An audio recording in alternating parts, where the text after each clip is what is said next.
আহ, আজ তো বাজারে অনেক ভিড়। আরে ওই টাকা কে ফেলেছে মাটিকে?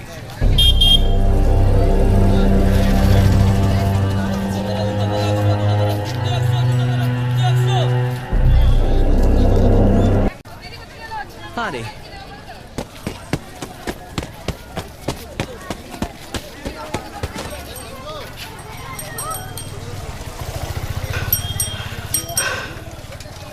ভাই ভাই, এটা তো এক বান্ডিল টাকা।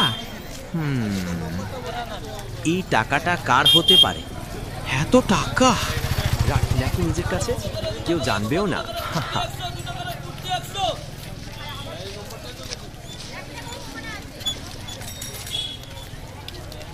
না রে বেটা, অন্যের জিনিস নিজের করা পাপ। সৎ মানুষ কখনো এমন করে না, বুঝেছিস বাবা? কিন্তু চাচা, কেউ যদি না জানে তবুও কি ভুল? আল্লাহ জানেন বেটা, সততা হারালে মানুষ ছোট হয়ে যায়।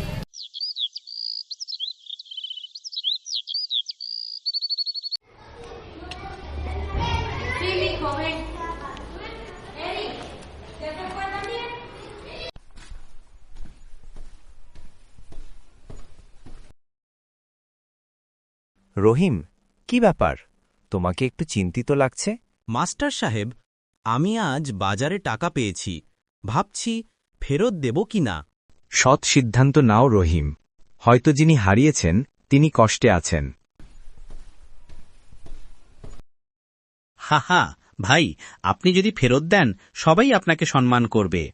ঠিক আছে মাস্টার সাহেব, আমি টাকাটা ফেরত দেব।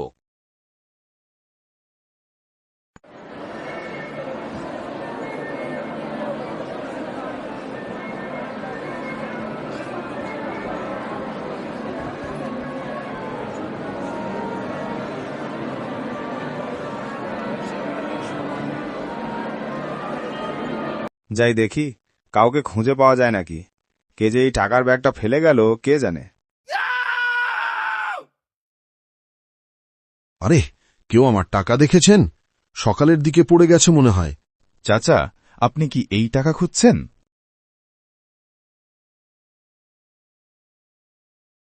হ্যাঁ বাবা, এটাই তো আমার টাকা। তুমি এটা কোথায় পেলা? আমি সকালে পেয়েছিলাম, ভেবেছিলাম ফেরত দেওয়া উচিত, তাই ফেরত দেওয়ার জন্য এখানে এলাম।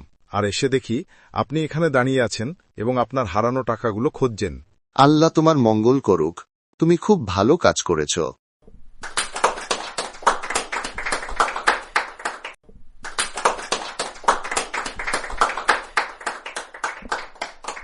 কি রে, ওখানে সবাই হাততালি বাজায় কেন?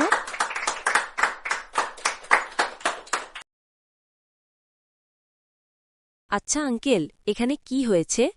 ওই যে দেখছো ছেলেটাকে, সে আজ একজন মানুষের হারানো টাকা ফিরিয়ে দিয়েছে। ও আচ্ছা, আরে ওটা তো রবির বড় ভাই রহিম ভাইয়া না? যাই রবিকে গিয়ে বলে আসি।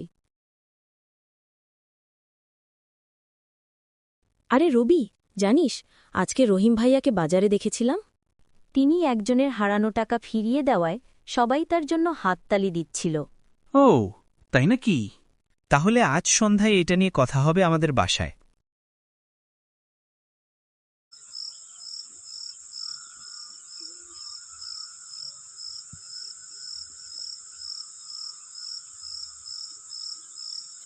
রহিম, তুই আজ গ্রামে দৃষ্টান্ত স্থাপন করিলি। চাচা, আমি বুঝেছি সততা হারালে সবকিছু হারাতে হয়।